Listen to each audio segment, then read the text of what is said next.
s'est passé, monsieur? Qu'est-ce qui s'est passé?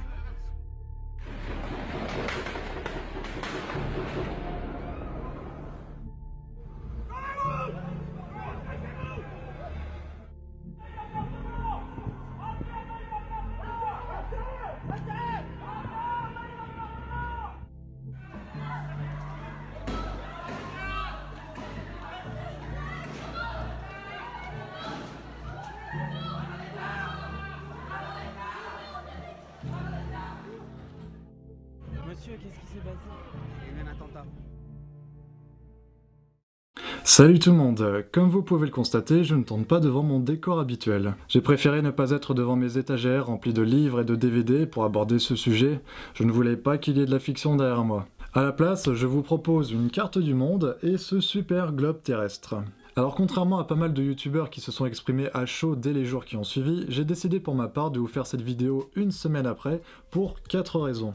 La première, c'est déjà par respect pour les familles des victimes. Il y a un temps pour le recueillement, puis un temps pour réfléchir et parler. La deuxième raison, c'est de permettre d'avoir un meilleur recul sur ce qui s'est passé. C'est toujours mieux de réfléchir calmement une semaine après que directement sur le coup de la colère. La troisième, c'est mon envie de vous fournir une vidéo assez travaillée avec du montage et des illustrations. Je sais que certains préfèrent voir des personnes s'exprimer sans cut pour le côté naturel et franc, mais je veux juste m'assurer d'employer les bons mots, car dans ce genre de sujet, ces derniers peuvent très vite être mal interprétés, surtout lorsqu'on essaye de synthétiser quelque chose d'aussi complexe. Et la quatrième raison, c'est que j'ai eu besoin de temps pour lire le Coran. Il est préférable parfois de s'informer directement soi-même à la source plutôt que par le biais d'autres personnes. Bref, ce genre de vidéo, ça faisait 10 mois que ça me trottait dans la tête, depuis les attentats de Charlie Hebdo. Mi-janvier, j'avais été à 2 doigts de faire une vidéo suite à certaines réactions qui m'avaient fait grincer des dents. Des gens défendant corps et âme la liberté d'expression, mais de ce que je pouvais constater que quand ça les arrangeait. Mais bon, à la place, j'avais juste partagé un dessin sur ma page Facebook et mon compte Twitter. Ce mois-ci, ce qui est arrivé est bien plus grave, sans dédramatiser pour autant ce qui est arrivé en janvier. En suivant les actualités en direct, ce fameux vendredi soir, j'ai d'abord pensé aux enfants qui regardaient. Je sais que voir ce genre d'événement en direct est difficile à comprendre lorsqu'on est jeune, ce qui fait d'autant plus peur. Je me rappelle encore très bien des attentats du 11 septembre 2001 auquel j'ai assisté en direct alors que je n'avais que 9 ans. À ce moment, c'est difficile de faire la différence entre la fiction et la réalité lorsque notre quotidien est rempli de films, de séries et de jeux vidéo bourrés d'explosions et de morts fictives. Ce vendredi, j'ai regardé les vidéos qui circulaient sur le web, montrant ces personnes couvertes de sang, s'échappant du Bataclan en courant, enjambant les nombreux corps qui s'y trouvaient, certains traînant des proches qui ne bougeaient plus. Ça a de quoi en traumatiser plus d'un, qu'on soit gosse ou adulte. Heureusement, il y a tout de suite eu un énorme élan de solidarité. Voir tous les Français s'unir, aider comme ils le pouvaient, que ce soit en partageant les avis de recherche des personnes disparues sur Twitter ou Facebook, en proposant d'héberger les personnes trop loin de chez elles via le hashtag porte ouverte, ou encore en donnant son sang le lendemain, ça réchauffe le cœur dans des situations pareilles.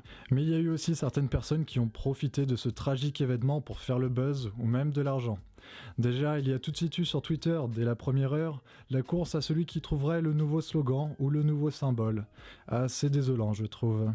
Il y a eu ces pages Facebook qui réclamaient des likes sur des photos horribles de l'attentat, avec leur fameuse phrase « un j'aime égale un soutien pour les victimes ». Je pense notamment à la photo montrant l'intérieur du Bataclan, où on pouvait clairement voir des dizaines de corps gisant dans leur sang. Quand je pense au nombre d'enfants qui sont tombés sur cette image sur les réseaux sociaux, tout ça pour des likes, ça me fout vraiment en rogne. Il y a eu également ces personnes qui ont tout de suite proposé à la vente des t-shirts Pray for Paris 3 heures après l'attentat. Puis ces personnes qui répandaient de fausses rumeurs pour être partagées un maximum. Et enfin, les pires de tous, ces petits malins qui se sont amusés à créer la panique avec des pétards lors des rassemblements dans les rues de Paris. Comme quoi, la bêtise humaine est vraiment sans limite. Et on s'en rend compte encore plus sur les réseaux sociaux. J'ai assisté à de nombreux messages remplis d'amour, mais également à de nombreux messages remplis de haine. Alors, je sais que vous avez dû entendre cette semaine de nombreux discours sur le fait de ne pas faire d'amalgame entre ces terroristes et la religion musulmane. Et c'est une bonne chose, ça m'évite d'utiliser 10 minutes de cette vidéo pour vous en faire part. Mais je vais juste rajouter quelques détails sur le sujet. Retenez bien ça, il y a actuellement 1,6 milliard de musulmans dans le monde.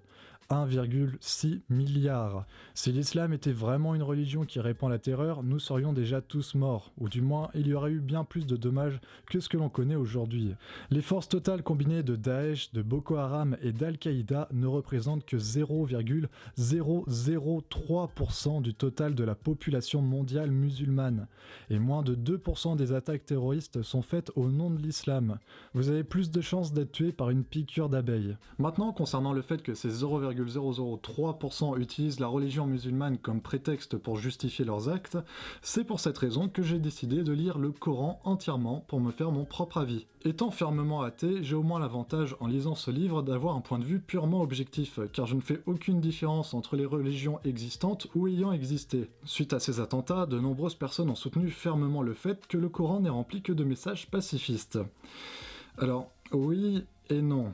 Il y a une chose que j'ai compris en finissant le Coran, c'est qu'il pouvait exister des milliers d'islams différents suivant l'interprétation que les croyants faisaient de ces textes. Ce qui différencie les musulmans des terroristes, c'est justement leur interprétation du Coran. L'islam peut tout aussi bien être une religion pacifiste qu'une religion prônant la guerre, suivant la lecture que l'on a. Ce livre relate par exemple des épopées guerrières de Mahomet qui étaient parfois très violentes et sanglantes, et ces 0,003% semblent s'appuyer sur ces passages pour justifier leur croisade. Mais vous voyez, même si ça mène à des dérives inadmissibles, je trouve ça assez beau en fin de compte. Se dire que chaque fidèle peut se faire sa propre version de sa religion, quelle qu'elle soit. C'est à chacun de sélectionner dans un texte un message que l'on trouve beau et parlant pour en faire un objectif de vie meilleur. Chacun peut en tirer le meilleur comme le pire. Et je pense que ça arrangeait bien les terroristes sur ce coup d'en faire l'interprétation la plus dure qu'il soit pour justifier des actes injustifiables. Car qu'on se le dise, le mot djihad est mentionné 41 fois dans le Coran, mais les mots paix et miséricorde sont mentionnés 355 fois. Bref, les musulmans n'ont pas à se sentir obligés de descendre dans la rue pour quelque chose qu'ils n'ont pas fait. Ceux qui sont bornés et font des amalgames fonctionnent comme ces terroristes qu'ils condamnent. J'espère juste que ces personnes, suite à ces actes de haine sur des innocents, n'engendreront pas à leur tour des actes de haine sur des innocents, car ça deviendra alors un cercle vicieux. Il ne faut pas oublier que les premières victimes de Daesh, ce sont justement les musulmans. Et je voudrais d'ailleurs aborder un point important que beaucoup ont tendance à oublier et qui fera sûrement grincer des dents certaines personnes. Ce vendredi 13 novembre, nous avons pleuré 132 citoyens français. C'est un chiffre énorme, car derrière ces 132 victimes, il y a également tous les proches affectés, les familles, les amis. Malheureusement, ça me gêne de dire ça, mais c'est ce que vivent quotidiennement les Syriens depuis mars 2011. Il y a eu 250 000 morts en Syrie depuis cette date, ce qui fait presque 4 500 morts par mois, soit près de 150 morts par jour. Sans oublier les Irakiens et de nombreux autres peuples du Moyen-Orient qui ont eux aussi leur lot de victimes. Je vous partage en ce moment même l'image qui représente le plus mon état d'esprit. Un dessin, encore une fois, que j'ai partagé sur ma page Facebook et qui a été approuvé par bon nombre d'entre vous. Ça fait plaisir de constater que je ne suis finalement pas le seul à penser de la sorte. Ce que nous avons vécu ce vendredi 13 est une situation qui est depuis des années le quotidien de Bagdad, de Kaboul, de Beyrouth, de Damas et j'en passe, dont nous suivons distraitement le martyr à travers les quelques lignes et les quelques secondes que veulent bien leur accorder nos médias, dès lors que le nombre des victimes d'un attentat y dépasse les dizaines. J'espère au moins que tout le monde aura maintenant bien compris la raison de cet afflux de migrants syriens. Il suffit d'1 heure d'attentat à Paris pour comprendre pourquoi des familles embarquent sur des canots pneumatiques pour fuir leur pays. Alors certains m'accuseront peut-être de ne pas être patriote, je leur répondrai qu'en effet, ma vraie nation dans mon cœur, ce n'est pas la France, mais le monde entier. Nous sommes tous humains, je dirais même terriens, pour bien faire comprendre ma logique. La seule différence qui peut exister, c'est uniquement à travers nos actes. C'est pourquoi je n'ai pas mis le filtre du drapeau français sur ma photo de profil Facebook. Le monde entier a condamné les attentats et a apporté son soutien à la France, mais ne l'a jamais fait pour ces pays du Moyen-Orient qui en souffrent tous les jours. Il n'y a jamais eu de filtre de drapeaux syriens, irakiens et j'en passe sur Facebook. Il n'y a jamais eu d'application Facebook dans ces pays permettant que chaque profil précise qu'il est en sécurité. C'est tout simplement une différence de traitement dont je ne veux pas participer. Je peux comprendre que notre planète est vaste et je peux également comprendre qu'on se sente pas forcément concerné par ce qui se passe de l'autre côté de la Terre, mais ce qui s'est passé ce vendredi n'est que le quotidien d'autres pays. J'entends bien aussi que le filtre du drapeau français peut revêtir une multitude de significations. Un élan nationaliste, une expression de solidarité, un symbole de résistance, chacun en fait l'interprétation qu'il veut. Mais voilà, pour ma part, s'il existait un drapeau pour symboliser l'humanité, c'est uniquement celui-ci que je brandirais en signe d'indignation et de tristesse.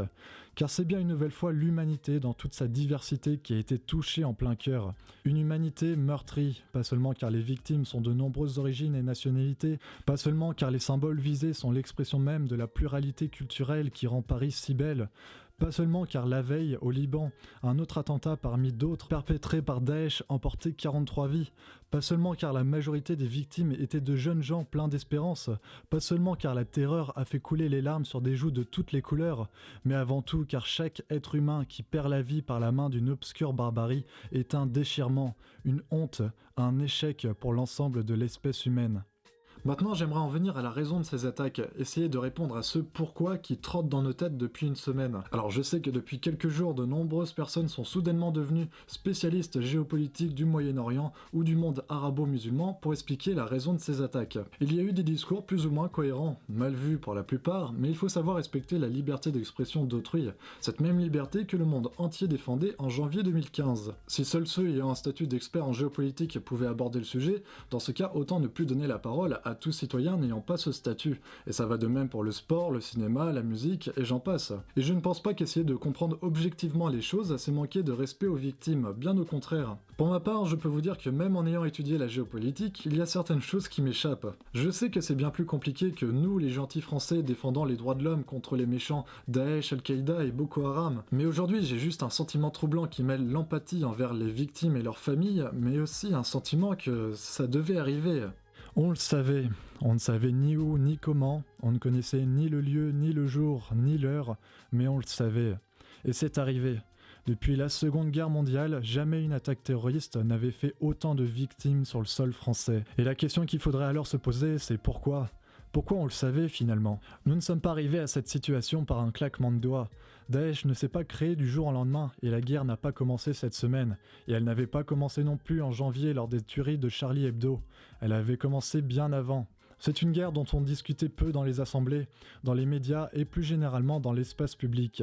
Une guerre contre des ennemis pas toujours bien identifiés, mais une guerre tout de même. Les récentes tueries l'ont rappelé de manière brutale à qui l'ignorait, refusait de le voir ou l'avait oublié. La France est en guerre, la guerre fait des morts, et les morts ne se comptent pas toujours chez l'adversaire. Malheureusement, comme souvent, ce sont des innocents qui en ont fait les frais. Des personnes qui n'avaient rien demandé, qui voulaient juste profiter d'un concert ou d'un verre en terrasse, qui étaient juste au mauvais endroit, au mauvais moment. La guerre que nous flattions de tenir à distance nous a rattrapés. Nous ne pouvons faire la guerre au loin tout en ayant la paix chez nous. Koulibaly avait d'ailleurs dit dans sa vidéo posthume « Vous attaquez l'État islamique, on vous attaque. Vous ne pouvez pas attaquer et ne rien avoir en retour. » De plus, la France et les États-Unis et la coalition en général ont toujours joué avec le feu avec les groupes djihadistes. S'ils servaient leurs intérêts économiques, ils leur fournissaient des armes et les appelaient les groupes rebelles de libération. Mais dès qu'ils devenaient ingérables, ils étaient alors fichés comme groupes djihadistes. Depuis des dizaines d'années, auréolés de leur sentiment de supériorité sur le monde, ces gouvernements ont cru avoir le pouvoir de façonner le monde à leur image, en destituant des leaders et des dictateurs au gré de leurs intérêts et en permettant à d'autres d'accéder au pouvoir parce que cela les arrangeait. Il ne faut pas se voiler la face, nous vivons dans un monde en guerre. La Russie, la France et les États-Unis bombardent la Syrie. L'Arabie Saoudite bombarde le Yémen. Les opérations françaises se poursuivent au Mali et Obama a annoncé que ses troupes ne quitteraient pas l'Afghanistan.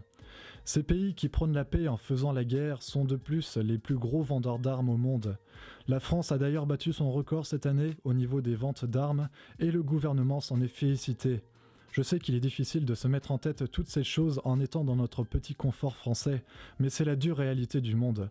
Et puis bien sûr, il y a eu la réaction de la France cette semaine, enfin, du gouvernement français, essayant de ne pas tout mélanger.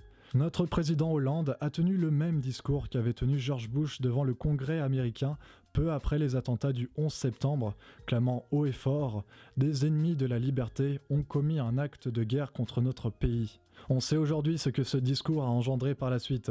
Et d'ailleurs, sans l'invasion des Américains en Irak, il n'y aurait jamais été question aujourd'hui de Daesh. Bref, j'ai juste l'impression que l'histoire se répète et que ça n'amènera qu'encore plus de victimes. Alors je sais ce que certains se disent, c'est bien beau de critiquer quand on n'a soi-même pas de solution à apporter. Ce à quoi je vous réponds, des solutions autres que la guerre, il en existe. Daesh est l'organisation terroriste la plus riche au monde. En plus des généreux donateurs de certains pays du Golfe, Daesh détient 60% des puits de pétrole en Syrie et 10% en Irak. Ils vivent des puits de pétrole qu'ils contrôlent. Très bien, mais qui achète ce pétrole ? Car désolé, mais on ne peut pas gagner des millions de dollars en vendant des bidons de pétrole sous le manteau. Tout ceci se fait par camion et par bateau, et ce genre de déplacement n'est clairement pas discret. Daesh récolterait 1,5 million de dollars de revenus pétroliers par jour, en écoulant quotidiennement 30 à 40 000 barils. Cela équivaudrait à 500 millions de dollars accumulés par l'organisation terroriste pour financer son empire. L'une des solutions serait donc de couper les sources financières de cette organisation. Les gouvernements ont une occasion de combattre Daesh entre guillemets pacifiquement.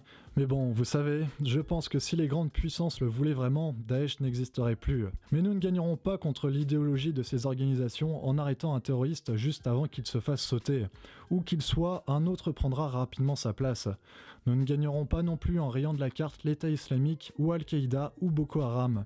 Un nouveau groupe radical apparaîtra ailleurs. Nous ne gagnerons que si nous sommes capables de combattre cette idéologie même, de contrer son message de mort, d'intolérance et de promesse dans l'au-delà, avec notre propre message de vie, de liberté et de poursuite du bonheur, ici et maintenant. Quand on étudie l'espace, on se rend compte de l'infiniment grand. On se rend compte qu'en fait, on ne représente rien dans cette réalité infinie. À notre échelle, nous sommes des milliards de fois plus petits qu'un grain de poussière sur cette planète. Et lorsque je vois les humains s'entretuer pour des idéaux futiles qui n'auront même pas l'once d'un écho dans l'espace, je me dis que c'est vraiment gaspiller ces précieuses vies. La Terre est âgée de 4,6 milliards d'années. Si on ramène ça à 46 ans, nous ne sommes là que depuis 4 heures. Nous avons encore beaucoup de choses à apprendre.